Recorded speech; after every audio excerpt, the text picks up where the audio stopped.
This is Kaia McKenna, the conduit of karma, and you're listening to the Fans View podcast.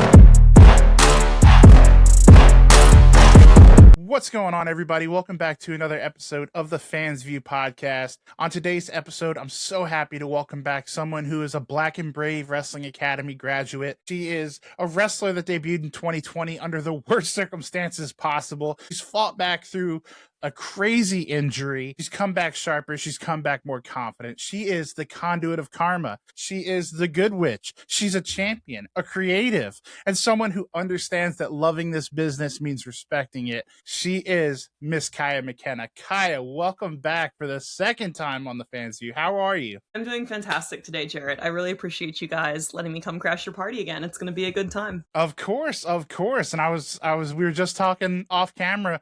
I didn't expect today to start our conversation with Barstool Sports and hockey talk, but hey, there we were, right? I mean, you have my hockey picture as the background, so I feel like it was a natural segue here. And I have the 8x10 on the way in the mail somewhere. Yes, so hey, yes, it is on the way in the mail. I just got a label printer, and it's like a game changer because I used to handwrite everything, and I was like, you know what? My sanity's worth $80 to print labels. Fair enough. I love it. So Good Witch Apothecary is moving on up in the world with some new technology. I love it.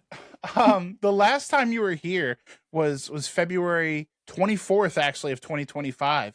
A lot's happened since then. Yeah, a lot's happened. When you look back at that version of Kaia, what feels different sitting here today? I feel like I've finally found my confidence. That's something I had been working on since I had returned from my injury. Honestly, I was really struggling, and I made it a priority last year to get my mental game straight because I've always been there physically. I've never had an issue physically in the ring or doing the wrestling part of being a wrestler, but sometimes being dialed in and being locked in mentally and having the confidence in yourself is such paramount and key to your success. So I really tried to put a lot of focus this past year on figuring some stuff out and getting my mental game where it needed to be so I could have an awesome year and an even better 2026. Hell yeah. And in that intro, I forgot to mention, how could I? Number 200 on our 2025 rankings. We are moving up in this world.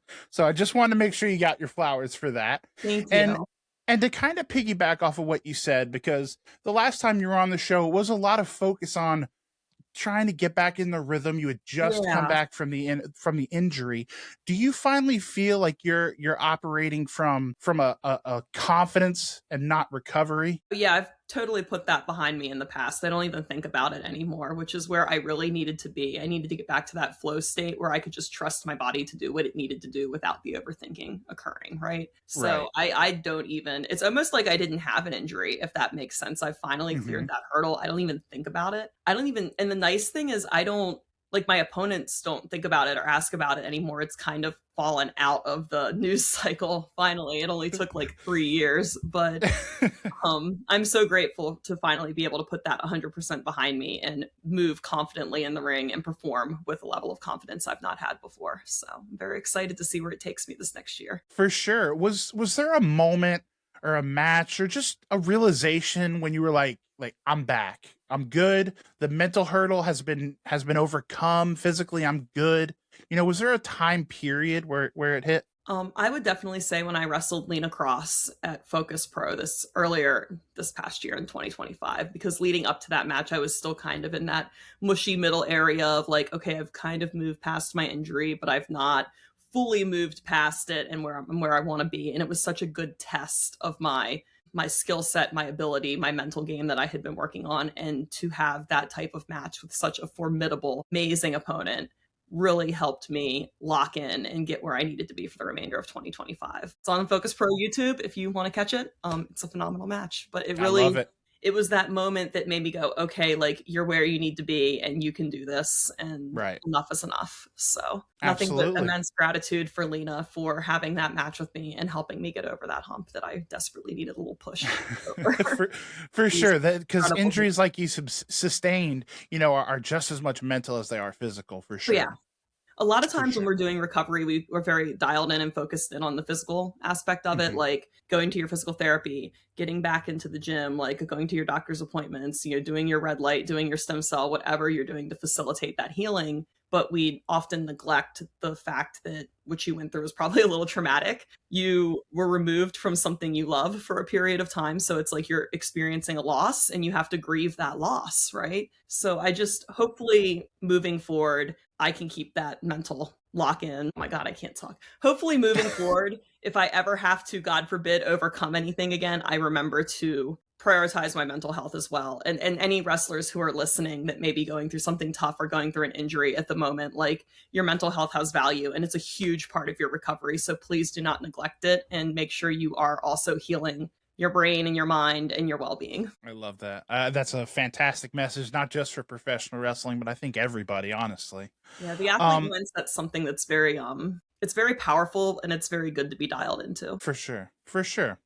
Something that we didn't get to talk about the last time. You captured some gold in 2025. I Uh, did. the WrestleMax St. Louis Women's Championship. That's not a mouthful or anything. No, it's not. Um, If you hold on 1 second, I will grab both titles. I just did not let's have do them it. right here. So Love give it. me 1 second.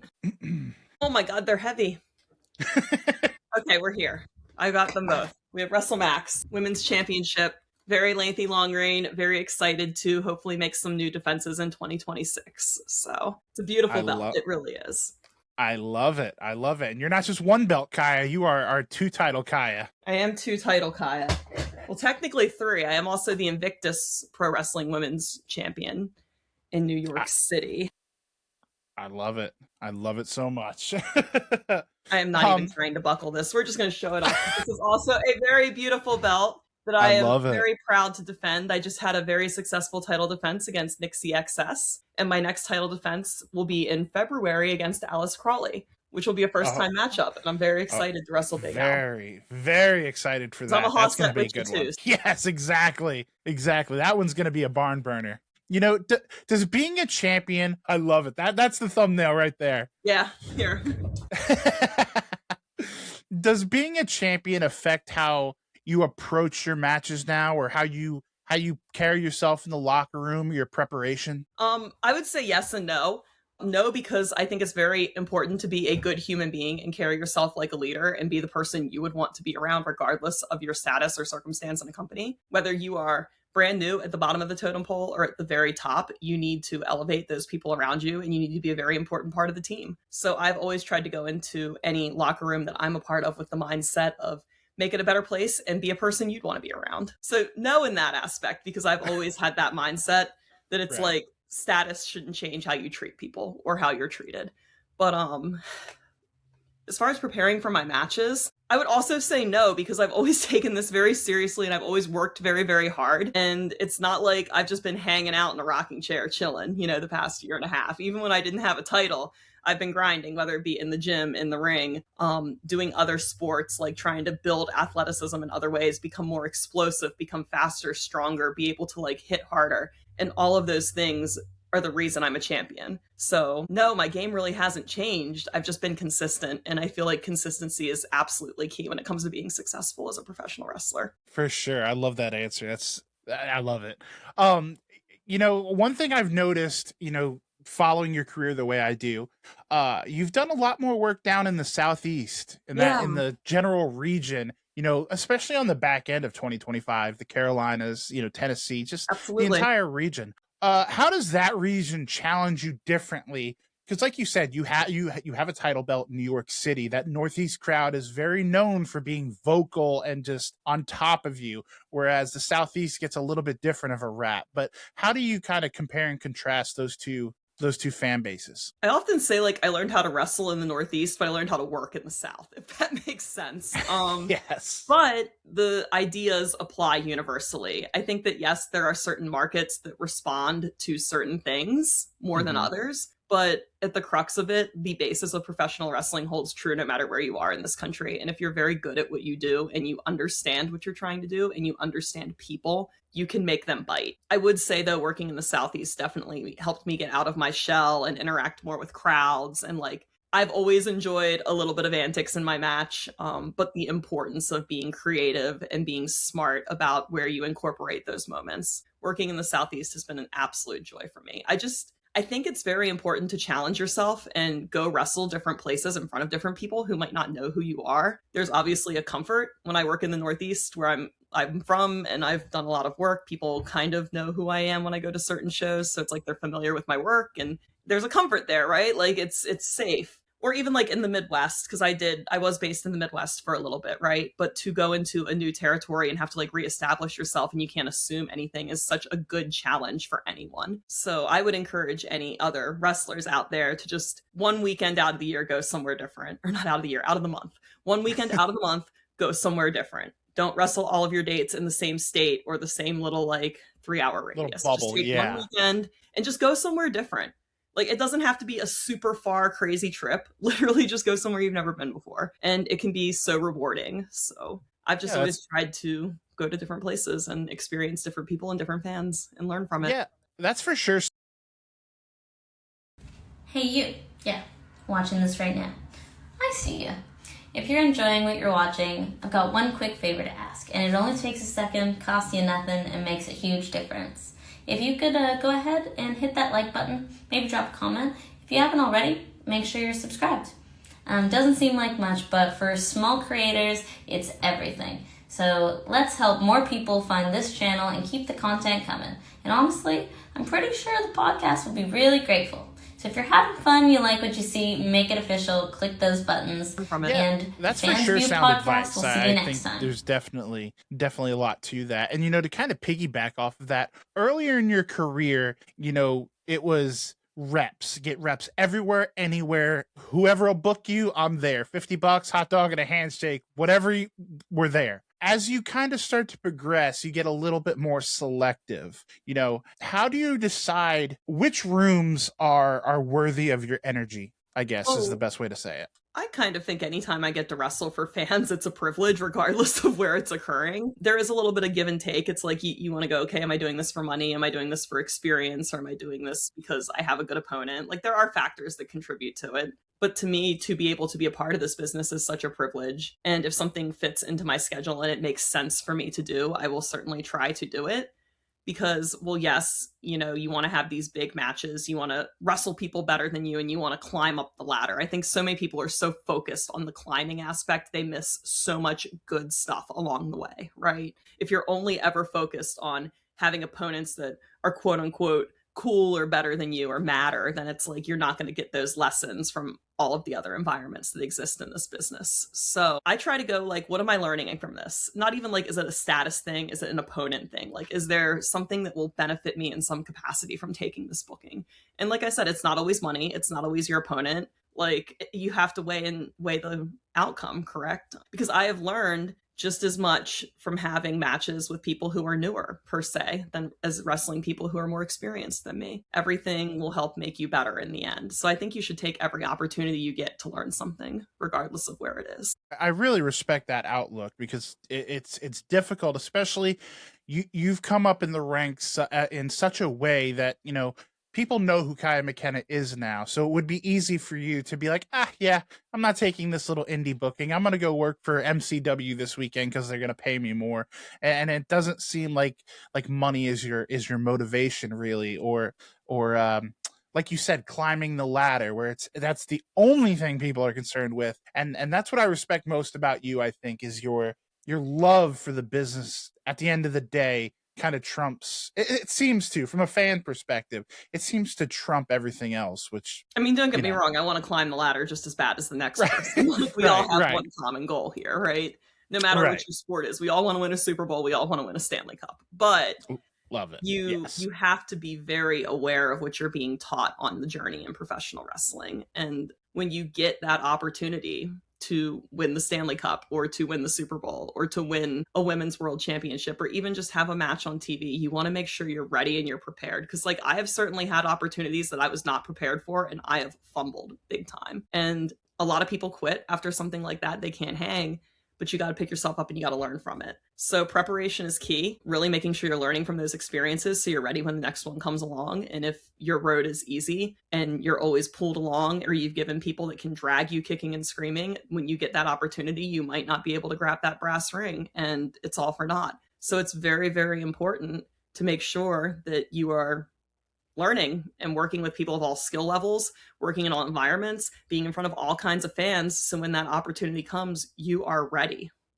Because how many people that opportunity comes and they are not ready, and we all know it. Yeah, so I never wanted to get caught with my pants down again, per se. You know, it was a very strong motivating factor for me to really dial back in. So. Yes, absolutely. Well said. Well said. The conduit of karma. I love the whole I love the Kaia McKenna package, that whole aura. It really feels like you've come into your character. You know who it is. You know what it is. And it's just evolved over time. Are you more intentional now about how that energy comes across in the ring? Do you feel like you have a bead on who you are and what you are in the ring? Yes, because I never wanted to be pigeonholed as a comedy wrestler. I take this sport very seriously. I train very, very hard. I am a very physical, aggressive, hard-hitting professional wrestler. And I think to have myself pigeonholed into a witchy comedy bucket is a disservice to what I bring to this business. So I have tried to learn how to implement my gimmick and my character in a manner that connects with fans and resonates, but also allows me to just go in and be a good witch, bad bitch, to feed off the energy of the fans and use that to fuel my intensity and my power in the ring. And that is it's another way of telling the same story. And I still will do certain things where I'll set myself up for success. Like, oh my God, we have a lot of chaotic energy in this match. How can I contain that? Let me do this spell. Let me do this practice. So there is still that element of witchiness that exists. Right. But when I'm in the ring, we are all like witchy business. We are like 10 toes standing on witchy business these days. So it's an evolution to be seen more seriously in a business that had written me off for some period of time. Yeah, absolutely. She's a hoss in the ring. We don't want to mess around. When did your character stop feeling like a gimmick and start feeling like you? It never felt like a gimmick because I'm a real witch, so it's always been me and who I am. I would say the learning curve once again here is how do I implement that into my performance in a strategic manner? That was the growth for me. I've always felt like the witch that I am. There was no adjustment period there because this is such a huge part of me. It was learning how to effectively express that in a way that resonates with the fans. For sure. And speaking of expressing, yourself, one thing that we talked about, and I don't think we spent enough time on it last time you were here, was your love for being a grandmother almost, your sewing and your creativity that comes through, that comes through, that part of your lifestyle. You spoke very passionately about sewing and making your own gear and seamstress type things. How important is that control, of you're creating your own gear? You're not waiting for someone else to make it for you, in your confidence level? I think that it definitely plays a role in your confidence because you look exactly how you want to look. There's no miscommunication in vision per se, right? Because it's up here and then I execute and then it's done. Right. I would also say that on the more surface level, it is very cost effective to learn to sew. And it is time consuming and it is frustrating, but guess what? So is professional wrestling. So you learned how to wrestle. You could certainly learn how to sew. I believe that. It's just where you want to put your time and your energy.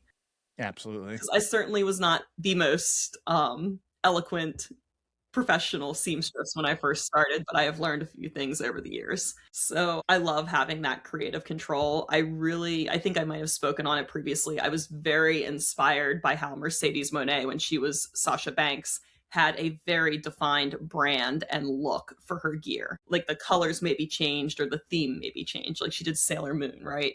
But it was still Sasha, like in Sailor Moon get up. But Sasha, Right. you can see the gear did not change. And there's something to be said for having a very strong brand identity as a professional wrestler. And there's a lot of equity in having a look that people associate with you. So I wanted to be able to not only make my own gear, but find a gear that worked for me and then work within those confines of the pattern and be like, okay, I can do Star Wars. Okay, I can do Shorzy. Maybe I just want to do gold, but like there was no limit. And there was a new creative challenge for me is like, how do I make this look happen within the confines of what my gear is? So I think it's more of like just a very strategic marketing thing on my part is having a very identifiable brand. For sure. And we joke about that part of your life being your grandma vibes, but all kidding Very aside, peaceful existence, I'm going to be honest. yeah, I mean, in the craziness of professional wrestling, it's probably nice to just sit there with your pug and your sewing machine and just relax. But is that creativity, and this kind of piggybacks off of that, is that creativity and that sewing, is that kind of how you find your balance away from the ring? Oh, 100%. And away from technology. Something I have prioritized this year as well has been like unplugging a little bit. And I know that term gets thrown around a lot these days, like, oh, we all need to go touch grass. But like making a conscious effort to be like not only touching the grass, but rolling around. Getting outside, like leaving your phone in the house. Like when I sew, I'm not on my phone. Like I might listen to some music or a podcast or something, but I'm not like doom scrolling while I'm sewing or rhinestoning or whatever. I love to read. I love to read. I've read 40 books on planes this year because I got so tired of just being in my phone on on planes constantly. It just, I had to do something to get out of my phone. Which I don't know if it's been good or bad because I have like 400 unread direct messages at this point. But I also figure anybody that like really needs me can just give me a call, like old school, right? That's right. There you go. But it's been good for my mental game too, to just kind of take a step back because there's a lot of and I work in tech for my day job, so it's like I'm in front of a computer a lot as well. So getting away from like people and technology seems to be like a big route for my hobbies. I love fishing. I like just going out in nature, like to the beach, just like sitting there, like golf. Anything that's like not like a technology hobby here. Anything you could turn the volume down and just relax a little bit. I mean, hockey, nice. I cannot be on my phone when I play hockey. Like it has to stay in my car. You have to be very present, clearly. Like shin over shin is a sin. But so just those sorts of things, I've tried to really implement that as well. And sewing is certainly a part of that too. It's just really having things that I do that are not people oriented or technology oriented.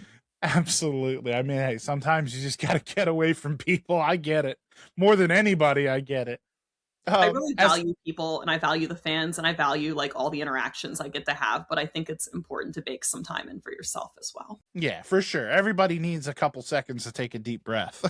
As we kind of start to round this thing out, one thing that, I love to ask people is, what do you define success as? But we'll kind of go a little bit micro in the sense of success. What does success in 2026 look like for you? To continue, I felt like I ended 2025 in a really good place where I was enjoying what I was doing. And I had certainly lost sight of that for a little bit. It is very easy to do this business, is very unforgiving. So I would love, my only goal for 2026, honest to God at this point, is to just have fun, like to really just have fun and enjoy the fact that I get to be a professional wrestler. I get to be a part of this business that I love, to not take it for granted, to not put like immense amounts of pressure on myself that are A, unnecessary, and B, make this a miserable experience. I really want to have fun because I think the best things happen when you are truly enjoying what you're doing. So I want to have fun this year. And I know that's not like, oh, I want to be on TV. Oh, I want to win a title. Oh, I want to do this or this or that. All of that is a bonus to me. Anything positive that comes out of this experience is a bonus. I am here because I truly enjoy it. And I want to make sure 2026 is the most enjoyable year in professional wrestling for me. That's something I can get behind for sure. Plus, hey, getting signed and all that fun stuff, we can put that under the banner of fun. So it's all wrapped up in one. Anything positive that comes out of the experience is a bonus for me at this point. It's all encompassing at that point. Yes, I love wrestling. I really, really do. And I'm so glad I am in a place where I love it again. I think getting to work really good promotions in the Southeast helped me get there. I owe so much to Colby Carino at PWF for helping me rediscover my love. TWE, Jaden Newman, Dylan Hales, Matt Griffin at Action Wrestling, like everybody in the Southeast has been so good and so welcoming to me and really helped cultivate me and get me to a better spot in my career. So I would not be where I'm at right now enjoying everything again without all of those wonderful people I just mentioned. So thank you to all of you. That is fantastic. I'm so happy to hear it. As we wrap this thing up, I do want to ask you one more question, and that is, at this stage of your career, what do you want people to feel when they watch you wrestle? What's most important to you? Oh my God, I just want you to turn your brain off and enjoy yourself for the 10 minutes I'm in the ring. Like, just be present and have a good time. Like, I want you to have a good time with me. That is the most important thing to me, because if the fans are having fun and I'm having fun and we're all having fun, it's a good time. Love it. That's what I it. want more than anything else, is for the 10 minutes I'm in the ring for people to just have that escapist moment where they are truly enjoying themselves as much as I'm enjoying myself in the ring. Yeah, it's going to be a good time. We're here to have fun tonight. It is. And it's so important to remember too, because I feel like I've said this maybe in the past as well, as like professional wrestling is the only sport I've done where people will like have a bad experience or have a bad match or just have an off night, and they will literally be dwelling on it for 3 months. Like, you'll see them 3 months later and they're like, oh my God, blah, blah. And they're still like just so hung up on this one like shit thing that happened. And it's like, when you are an athlete, you just need to leave it. You have more games down the road. You might have playoffs. You might have title matches. You might have whatever is coming down the pike. You cannot stay in that miserable moment. You have to, refocus. You have to meet the next moment and get back to what you're doing and have fun and go put yourself out there. So I really, like I said, want to focus on having fun this year. And I really would encourage everybody else to do the same. This is not that big, dude. Like, just have a good time. And I promise you good things will come. Stay focused, like meet your moments, and do not beat yourself up over shit that happened 6 months ago, 3 weeks ago, like whatever. Timeline be moving so fast these days. Yeah, it's gone. Everybody just chill. It's all gonna be okay. We're all gonna make it through this thing. Let's just have some fun and enjoy ourselves in the process. Yes. You know what makes wrestling more enjoyable is making sure you have a good support system and things you do outside of professional wrestling. I love my friends in wrestling. I love my opponents. I love my tag partners. I love the promoters I get to work with. I really enjoy everything wrestling adds to my life, but it can't be everything. And you will find that a little bit of balance will also make this business much more enjoyable. So make sure that you have something else that you're passionate about, that you enjoy doing, whether that's another hobby, another sport, spending time with your family. It's very, very important to have that balance. So please have the balance. That's key to fun. Well said. I love it. I love it. Well, as we let you go, Kaia, where can people get a hold of you? Where can bookers get a hold of you? Most importantly, where can people get that sweet, sweet pug merch? Oh my God. Okay. My merch is all available at the Witchy Apothecary, KaiaMcKenna.bigcartel.com. I will be adding some new stuff shortly. I was just trying to clean everything out for the end of the year. I am on all social media platforms at Kaia MCK. So that's Facebook, Twitter, Instagram, TikTok, Threads, Blue Sky, all the same handle. You can find me there. You can DM me. I'm pretty good about getting back to promoters. I also have an email set up on those profiles if you would rather email me. That might be a better avenue if you're trying to book me at this point, because my DMs are very interesting. We'll leave it at that. So, but yeah, that's where you can follow along. I try to be active and engage with people as much as possible. That's reasonable. As long as you're like being a decent human being. Like, if you're being crazy, I'm like, no, I don't have time for you today. I'm sorry.